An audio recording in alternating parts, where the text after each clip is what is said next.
Hi, thank you, Alwin. Thanks for my friend to help me up on this. Okay, let's start our presentation on building resilience against seismic city, climate change, and building safety. So, well, let me introduce myself. My name is Guan Yu Wai. Okay, I'm a speaker for the Malaysia Tribunal in term of interflow leakage, Institute Engineer Malaysia for EM1504, Product and System in Protection and Repair of Concrete Structure, Defect Management in Stratified Building for DBKL, RISM, MIPFM, and so on. Building Condition Survey for Property Manager for MIPFM, Facade Inspection and Tank Inspection for the DBKL. Building Pathology, I actually teach this subject as a elite fellow panel in Building Survey Department. Then Indoor Space and Health for a number of bodies, Life Cycle Management, and I started as a specialist contractor specializing in leakage and concrete repair, including mold remediation. And I'm a building inspector and an expert witness in the High Court of Malaya today.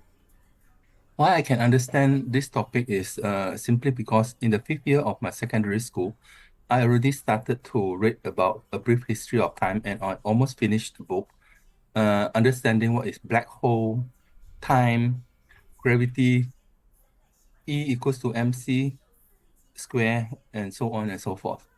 About astrology and, well, it is overwhelming, okay?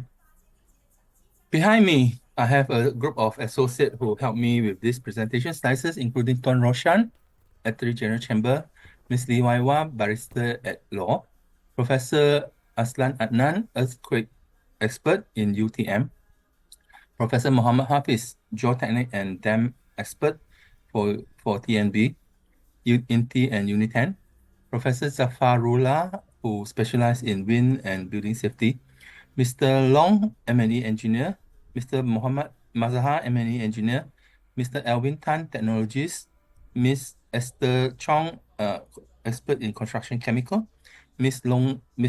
Long Zimeng, who specialized in Environmental Engineering, Mr. Mr. Raj, who specialized in technology, Mr. Noro Rafiq, who specialized in power failure analysis, Mr. Chua, Dr. Irene Fong, and Ms. Jing Si, who specialize in healthcare. Let's talk about Malaysia's situation. In Malaysia, situated in the tropical rainforest, we have a big challenge with the rain. Okay, and from a authoritative source, for the future return period of largest one-day precipitation, Malaysia is actually ranked highest, with concentration of rainfall in the Titi Wangsa range. And recently, a lot of news has been appearing in the newspaper as well as the press, okay, including polar stratospheric cloud or the aurora lights, which can be seen even in Beijing as well as in Iceland. And earthquake in Philippines, Japan, Taiwan, Tibet, and even Burma now, right after the 2025. Uh, Scientists warn of huge underwater volcano, okay, with identification of hotspot on the sea, okay. Hiker were rescued as a result of bushfire in Hong Kong and solar storm. Let's talk about it in detail now. Let's look into the building code. Strata Management Act actually have, according to Section 21, the duty of JMB and MC, the first duty is to keep the building in good and serviceable repair by using maintenance account and sinking fund. Meantime, Street Drainage and Building Act, Section 85, also stated that the building with access to the public need to be regularly clean and in good repair so that the building can be used, free from any harm and that may endanger the life and health of the employee, member, and the public and other users thereof. In the subsidiary legislation known as Uniform Building Bylaw, which bylaw 80 actually says that in Malaysia, the concrete structure, normal concrete structure, we adopt MSEN 1992 design of concrete structure. But for area with earthquake risk, we adopt MSEN 1998 design for structure for earthquake resistant. Okay. So, but I, being one of the reviewer of Uniform Building Bylaw version 2022, I understand that not all states have adopted this code, you know. It is the discretion of the state to adopt or to decline this code simply because each state have different requirement. So in 2022, I and Professor Muhammad Haslan have managed to convince DBKL to adopt EN 1998. However, the change of mayor as well as the head of the building control division have left the thing pending, and also I'm yet to follow up on this. Meantime, Bylaw 84, Uniform Building Bylaw, also said that about prevention of dampness, whereby suitable measure must be taken to prevent the penetration of dampness and moisture into the building. In this regard, what was suitable in the 80s? Is it suitable now? In the 80s, the rain actually fall down vertically. Nowadays, rain can even travel horizontally, not to mention diagonally, you know. And I witnessed this in Johor, one of my site in Johor, that yeah, it can travel up to 100 feet into the building nowadays. So what is the way forward? We have our provision in the legislation clearly stated about building safety, but there wasn't any elaboration into that, you know.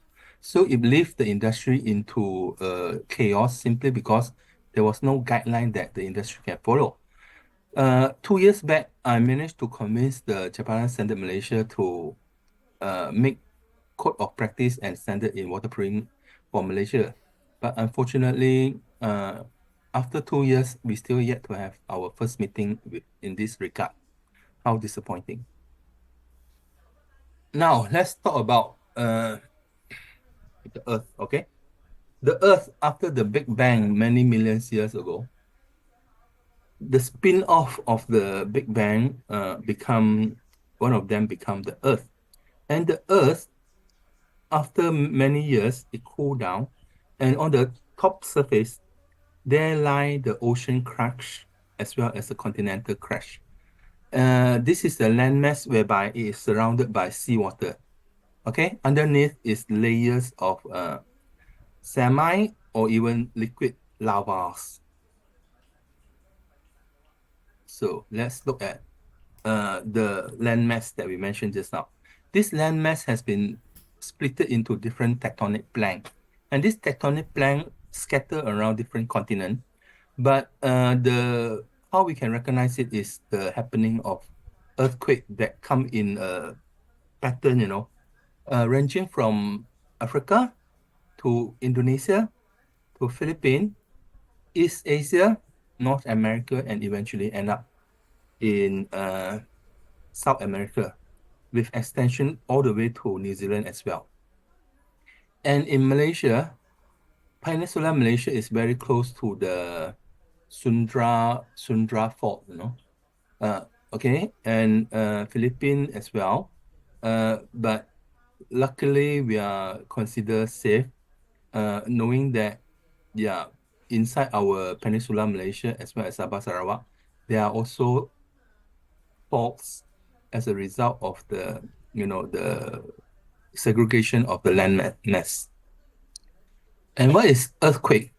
There are three types of earthquake in general. Okay, the first type, divergent plank, whereby the lava actually push all the way up from the bottom. Okay, convergent plank is whereby two pieces of land mass is crashing each other and causing the friction. Transform plank is two pieces of land mass that move away from each other in opposite direction.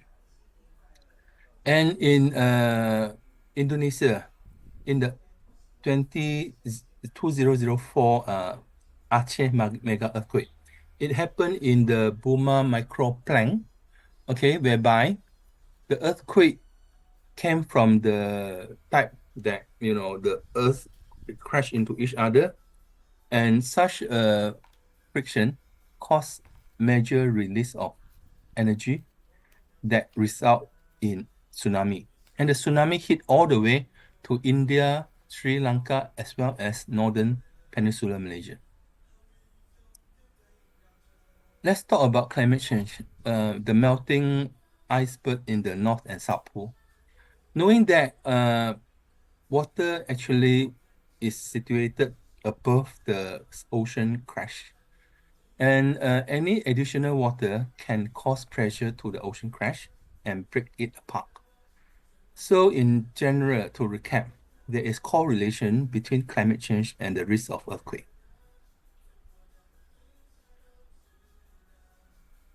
Solar storm, the current cycle of solar storm actually started on the 30th of December 2024.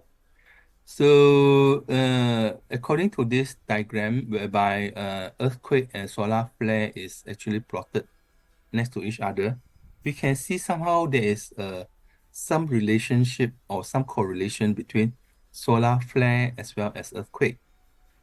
Okay, what is solar flare? Solar flare is, the bursting of lavas in the sun that has started the new cycle. It actually come in cycles. So there are certain years that it cool down, there are certain years that is activated. So this current cycle actually started on 30th of December 2024. And on 3rd of January, one of the largest solar flare has been observed. And this time, this solar flare is facing to the Earth. And yeah, it may disrupt our magnetic field and cause power failure, as well as some fires, here and there. So let's observe and keep an eye on it, simply because this type of solar flare, it can last 2-3 years. So after the 30th of January, December 2024, on 1st of January, these are the distribution of earthquake worldwide. And it has never been so intense. This is so unprecedented. Well, and this is where it goes, just the beginning of the new cycle of solar storm. A few days ago, on 21st of January 2025, planetary alignment actually took place. And this planetary alignment will take a few months, typically 2-3 months, whereby the planet will start to get, in one line. The 7 planets get in one line. And knowing the theory of relativity and gravitational force of mass, okay, this alignment is actually detrimental to the stability of the tectonic plate. And again, it is worrying because this only happened a few hundred years once in a few hundred years, and there was many unbeknown issue to humans with regards to planetary alignment. So let's keep an eye on it. The worry is about earthquake. This is how the situation looked like in Aceh after the 2004 mega earthquake. Okay, it is akin to the blasting of atomic bomb. Many atomic bomb to be released and blasted in one time, and this is how it looked like. Oh, so heartbreaking. God. And earthquake is not strange in Malaysia, indeed. Back in 1922, whereby there are engineers who started to record the seismic activity, there were 59 earthquakes with magnitude 2.5 to 3.5 that took place in Peninsular Malaysia. After the Aceh earthquake, there was 22 earthquakes originated from the local fault during the 2007 to 2009, with Richter scale up to 3.0 to 3.7. So again, we realized that the Aceh earthquake have revived seismic activity which was once dormant in Peninsular Malaysia. So let's look at this fault. In fact, these are some of the major data that we have.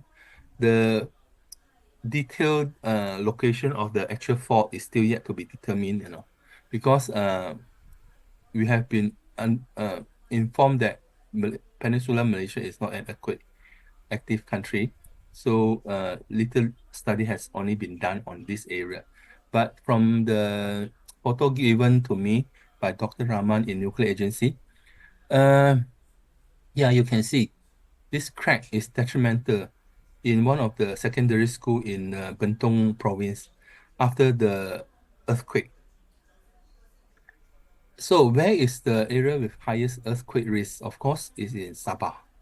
Sabah, Renau, Kota Kinabalu, and the northern tip of Sabah.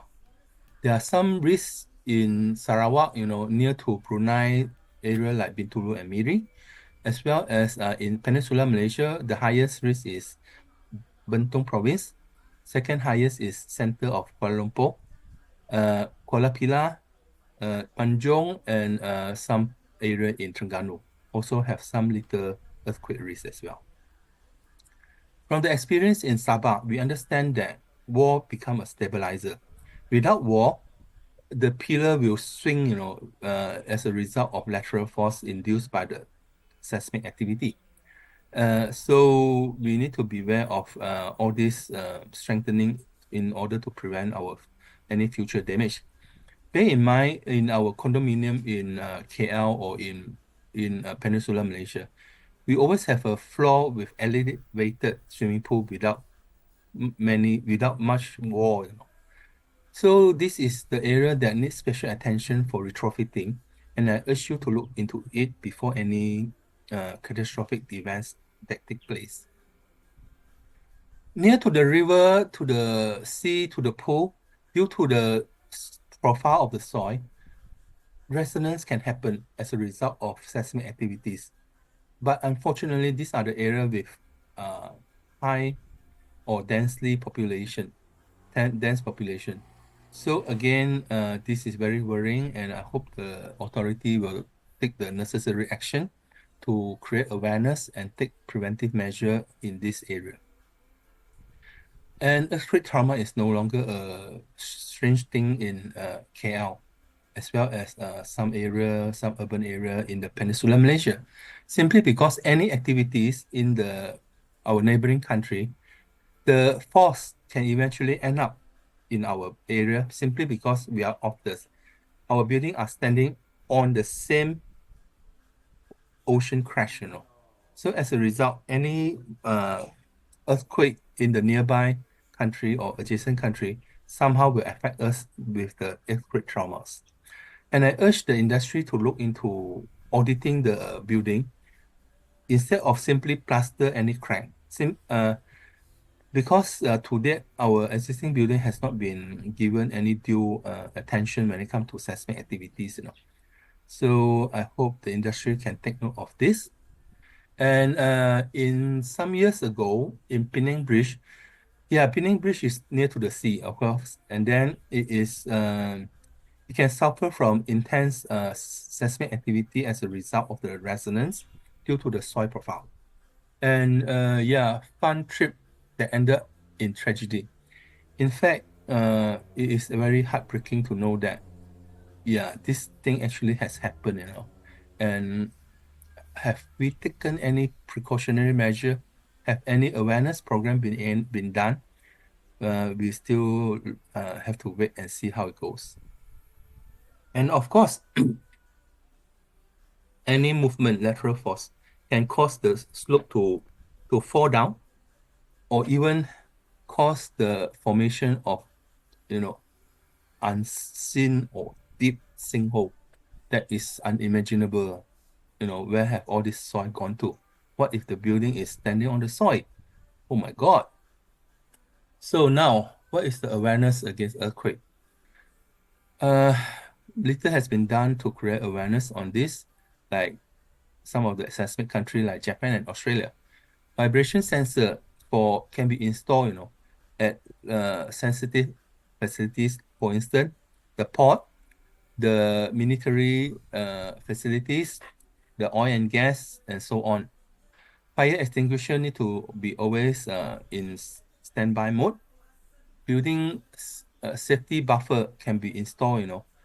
For instance, if there is any combustible or explosive, that need special attention, special buffering can be done, to prevent all this thing to blast in the event of lateral force. Earthquake assessment for existing building and retrofitting thereof still yet to be seen because Jabatan Standard Malaysia hasn't come up with any standard as well as any guideline from the relevant authority. Location of the risky fall has not been very well done because yeah, during MCO, during the economy downturn, all this become a challenge and it has not been done to date. Very well done to date. So any cabinet or fitting that prone to collapse during earthquake should be mounted and strengthened. Try not to use flammable material in the building.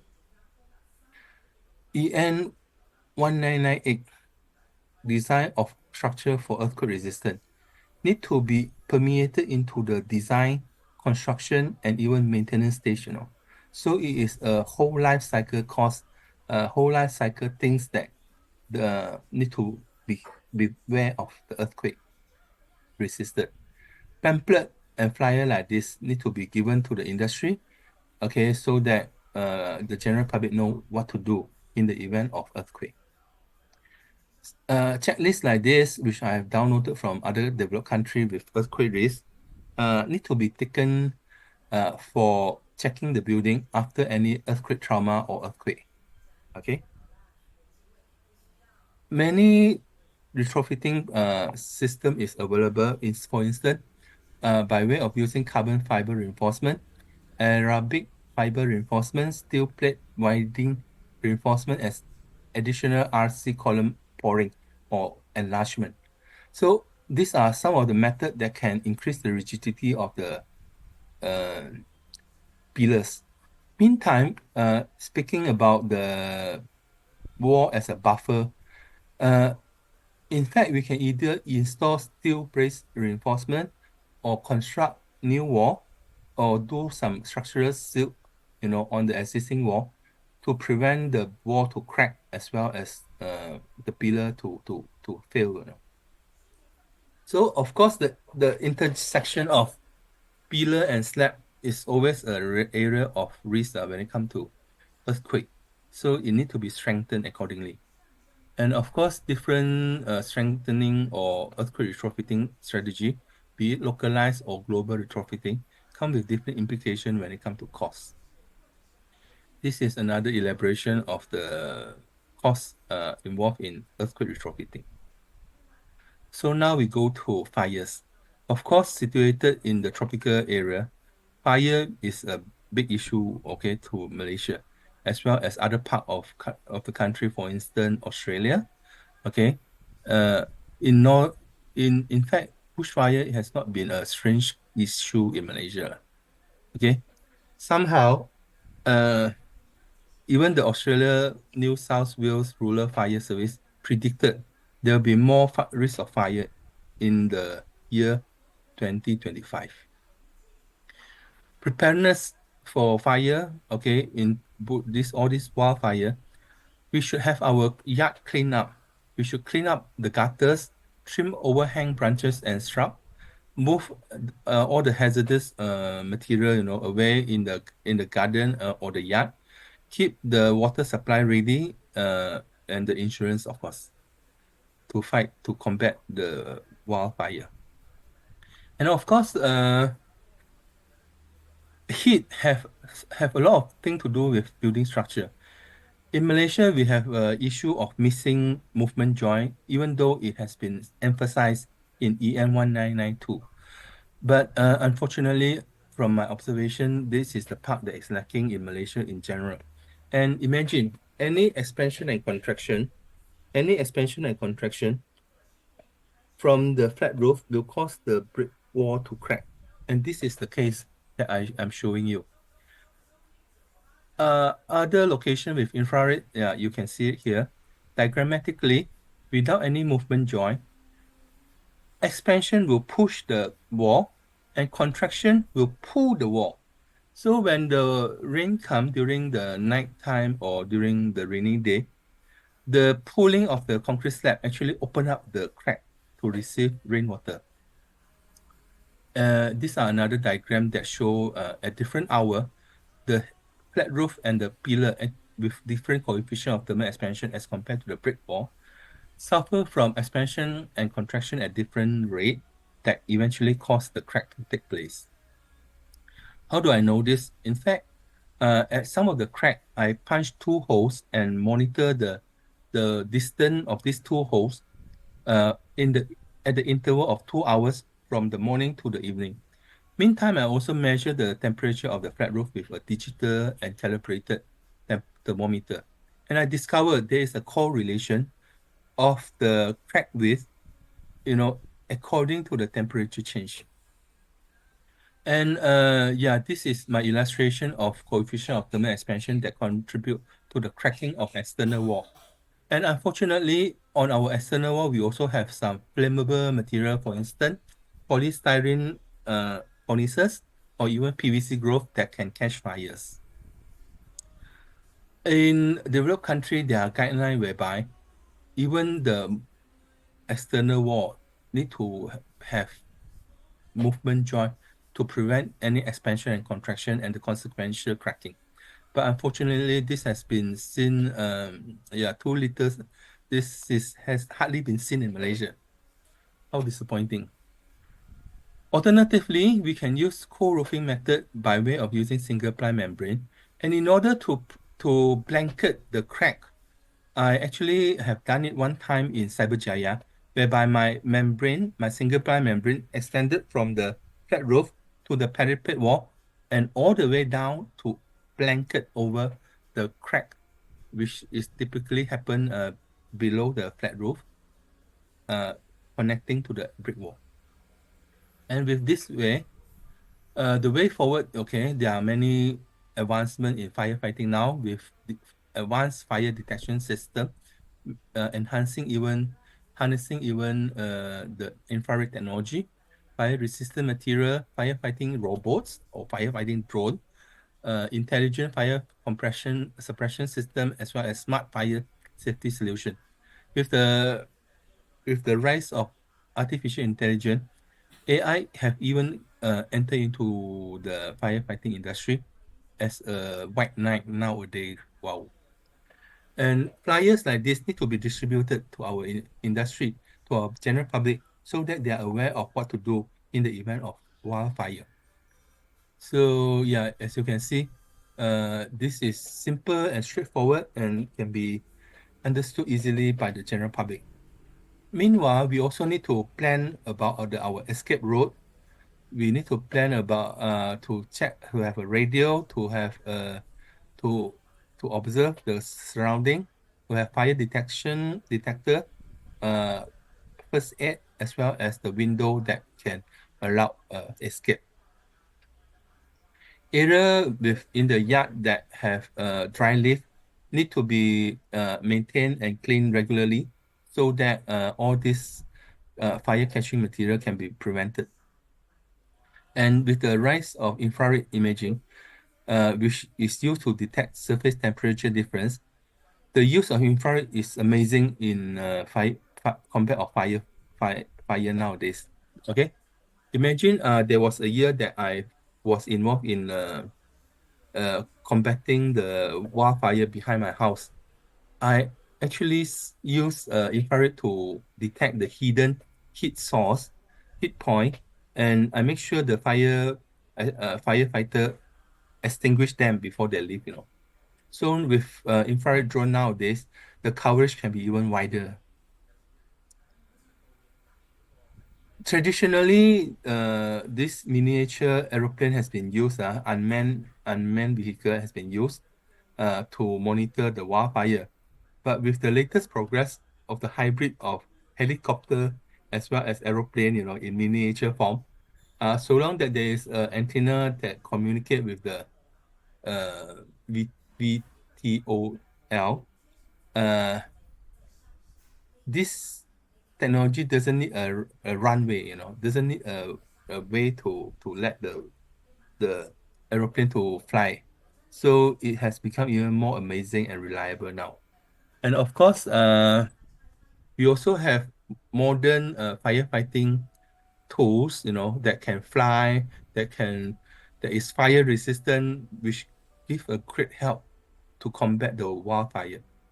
Okay, this type of equipment is very advanced in China, and I hope the authority will take the necessary step to acquire it and train the people to use it. Wind. Wind have become so unprecedented nowadays. I have personally seen how bad is the wind that can cause the ceiling to collapse, not to mention about the roof. The list is long, okay, of the occurrence of uh, strong wind that managed to cause damage to our building. Okay, imagine when the roof collapse and if it hit people, it literally can chop people in a way. Okay, falling trees can endanger the cars, and Meteorological Department of Malaysia actually predict there are more rain to come in the year, you know, in the year ahead. Wind, wind become so unprecedented now. Okay, with tornado, with water sprout in Penang. Luckily, we are so blessed that the water sprout eventually vanished, in front of the building. What if it hit the building directly? Oh my God, this is unimaginable. Let's talk about how wind is formed. Basically, the rotation of the earth, with air on the earth. So the rotation of the earth will cause the wind to move with this rotation, but somehow being pulled by the gravitational force from the north and the south pole. So it will go, in a diagonal manner upward as indicated in the diagram. And Malaysia is also one of the countries that suffer from wind. Okay, so the tropical cyclone, the cyclone luckily didn't hit us directly, yet we still can feel the debris of the rain, as a result of tropical cyclone. And back in some years ago, in Malicaster, Penang, one of the building have their antenna and the board fell down, and the board actually hit a car. The car went into the soil many meters, and the body is gone. It's just like, I cannot imagine what type of situation is that, you know. And in Lok Yew last year, the wall cladding has been sucked out instead of blown in. And let's see why it is sucked out instead of blown in. What happened? Okay, here we look at the diagram of heat island effect. Because of the release of greenhouse gases and aircon gases, to the air, the urban area will have hotter air going up, to the sky. And such force actually attract wind to go from the rural area. Okay, but imagine somehow on the same piece of land, many years ago, you only have 3 buildings. Now it have 300 buildings. The wind that travel, before it reaches the buildings, have to travel faster nowadays because of the obstruction. And such fast traveling of the wind can trigger strong wind. And strong wind, when it encounter high-rise building, on the positive side is pushing the building. But when the wind go up, it actually create two layer of high suction region, two high suction region, one at the top and one at the center. This is one of the building in Bangsa that I have encountered. Due to the poor workmanship of missing bolt and nut in the bracket of the curtain wall, somehow the curtain wall has been, sucked out in a way, 1 to 2 inches, and this situation is actually endangering to the residents, as well as other occupants. Meantime, British Standards has improvised and include many clipping and tying system in the event of strong wind on the pitch roof. I hope this system can be adopted in Malaysia very soon. Well, metal roof can be refurbished, and please refurbish it with white color paint that reflect the heat. And even nowadays, the fire can be fire resistant. Sorry, the paint can be fire resistant nowadays. Uh, Furthermore, in the event of PVC gutter can catch fire. So I urge you to look into stainless steel gutter instead of PVC gutter. When it comes to acid rain, acid is a catalyst to corrosion, and corrosion can weaken the building component typically exposed to the rainwater. The heavier the industrial activity, the more acid rain it can eventually cause. So as a result, uh, building in the industrial area need to take more care on the corrosion as a result of acid rain.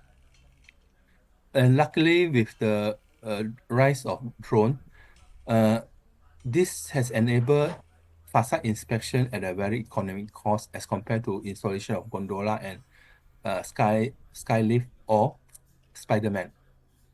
So I urge the industry to always check the facade. In fact, in Singapore, Hong Kong, and New York, facade inspection has been made mandatory simply because of the falling object and the high density in the urban area. So anything that fell down can cause people to die. Okay? And of course, a new paradigm shift is needed to review the building code with regards to wind loading. Currently wind loading is 30 meters per second. But looking at the situation now, more scientific evidence is needed to improvise this system so that a stronger facade can be specified, based on the standard, and the building safety can be enhanced accordingly. Flood. Flood, unlike other natural disaster, it comes slowly and it can be predicted. But situated in the tropical rainforest, Malaysia suffered from it since many years ago. And imagine the rising seawater somehow in 2050 can cause a number of areas to be submerged, into the sea, including Perlis, Kedah, Penang, Perak, Negeri Sembilan, Terengganu, Pahang, Kelantan, and Sarawak. So in the event of absence of reclaimed land or the wall that can prevent the ingress of seawater, who should we sue? Should we sue the designer who ought to consider 50 years climate change in their design? Or should we sue the government who ought to take precautionary measure to protect the soil? So I leave it to you to think about it. And of course, rising seawater can cause the zone of dispersion. The zone of dispersion is actually the area that separate fresh water and salt water, as a result of the sea. And this zone is moving inward to the land simply because scientists has discovered well situated in this coastal area has become the well have got salty water nowadays. So we can understand the zone of dispersion is moving into the building, but unfortunately, building in this area has not been designed to be in marine environment. So the presence of salt is actually detrimental because salt is a catalyst to corrosion, which is a common reason why concrete start to break down. And furthermore, we also need to be aware of the false water table, simply because we need to somehow excavate a bit beside the building to do waterproofing and construction of the component and the laying of pipes. So this is an area that is having loose soil prone to water seepage. And should any heavy precipitation take place and the drain or the apron was not well maintained with crack line, the water will ingress into the building and start to appear in our basement. And bear in mind, our building is not designed to float on water.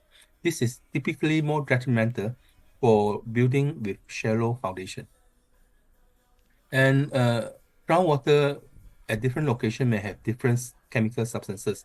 And some of these chemical substances is a catalyst that accelerate the corrosion of reinforcement steel bar, which eventually can cause the compromise in structural integrity.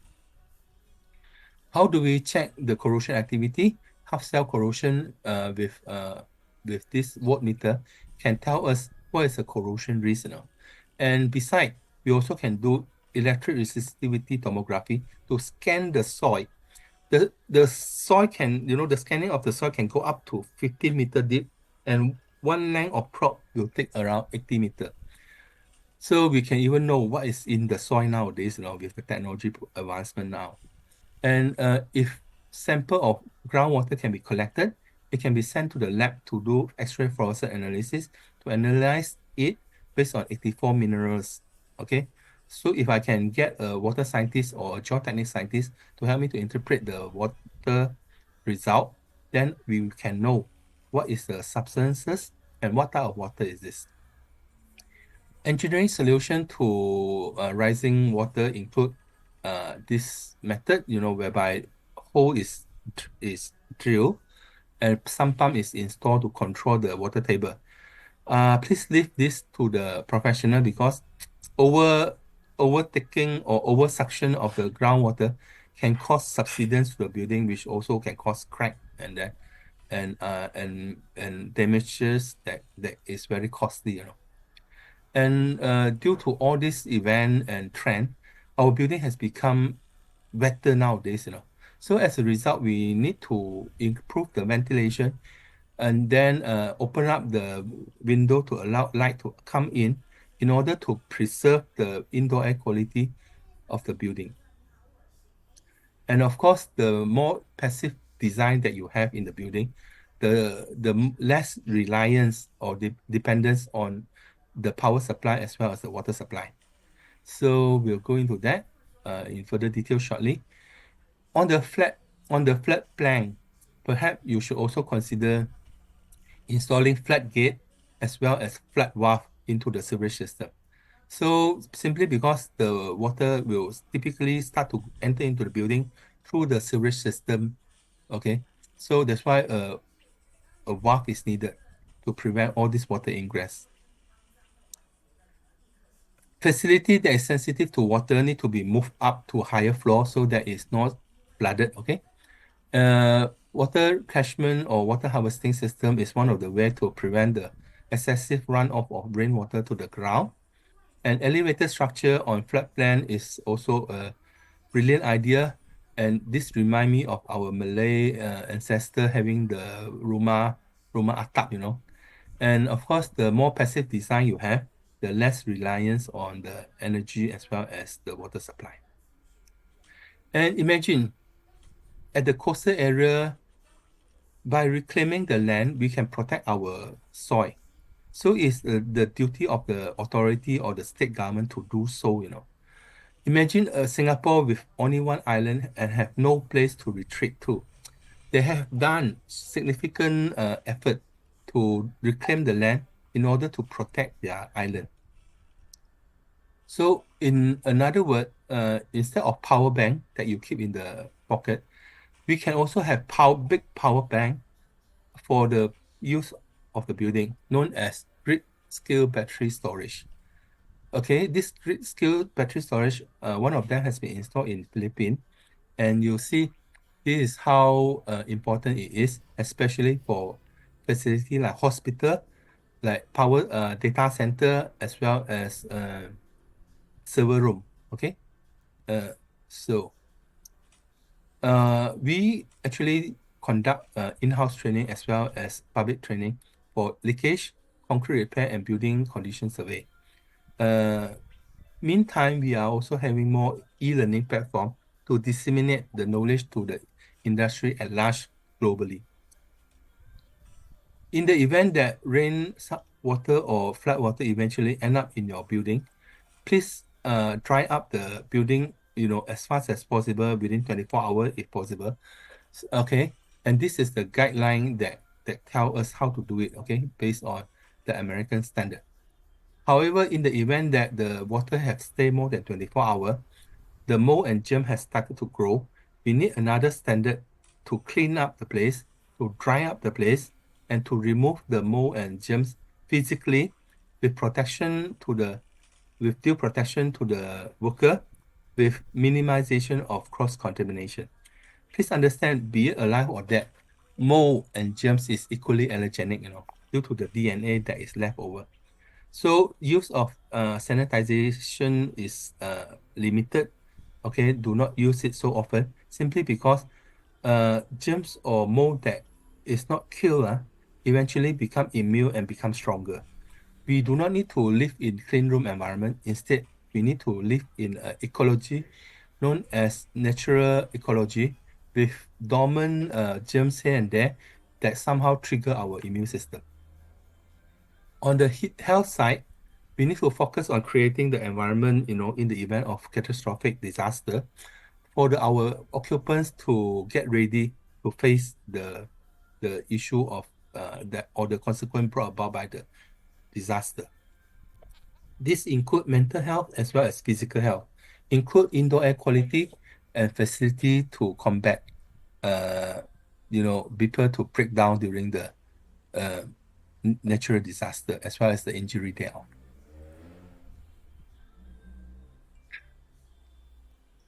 And of course, we need to promote indoor air quality because increased moisture load, water ingress, crack building, all this can cause compromise in the indoor air quality. So additional effort need to be taken to control the indoor air quality.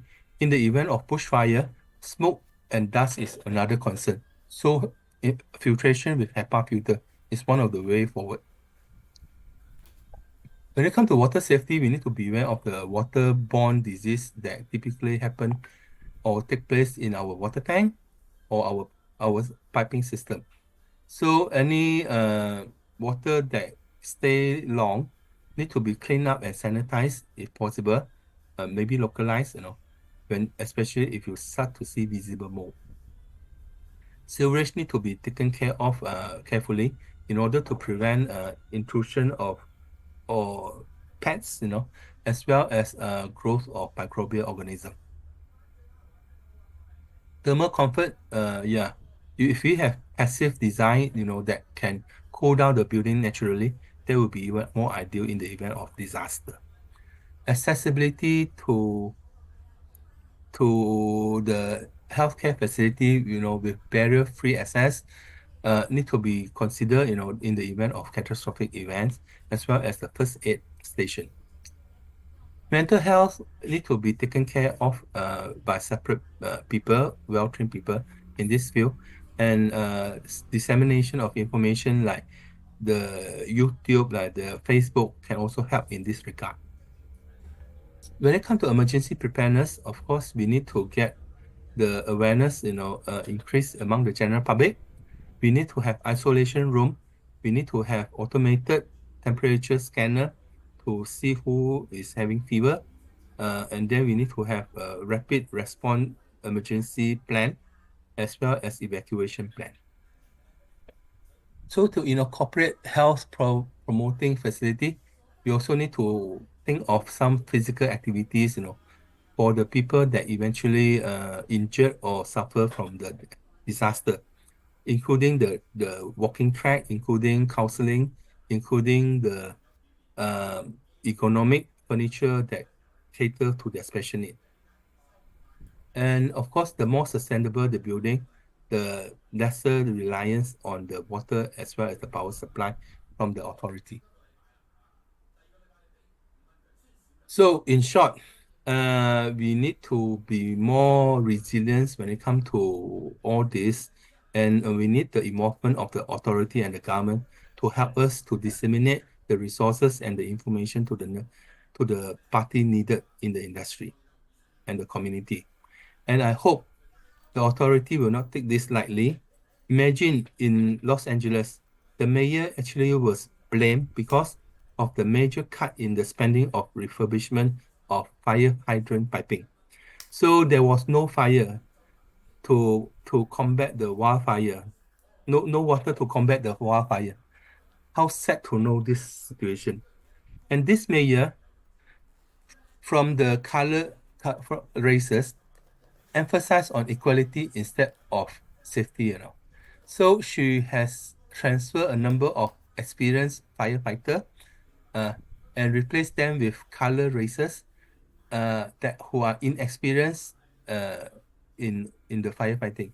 And because of the policy against China, Los Angeles did not buy any firefighting drone from China, which is very strong in the area of drone. So unfortunately, and let's look at the way forward. What is the law and legislation needed for all this? What is the awareness program? What is the short-term, medium-term, and long-term plan to execute all this? How can we monitor and measure all this and take the enforcement? Simply because natural disaster has gone haywire nowadays due to climate change, due to air pollution, and our own industrial activities and combustion activities. So I urge the industry as well as the authority to take immediate action to combat all this before it arrives. I understand the solar storm will be intensified in July, based on scientific evidence. And I hope all this can be done ready before the arrival of the intensified solar storm. Thank you. And I wish you all the best.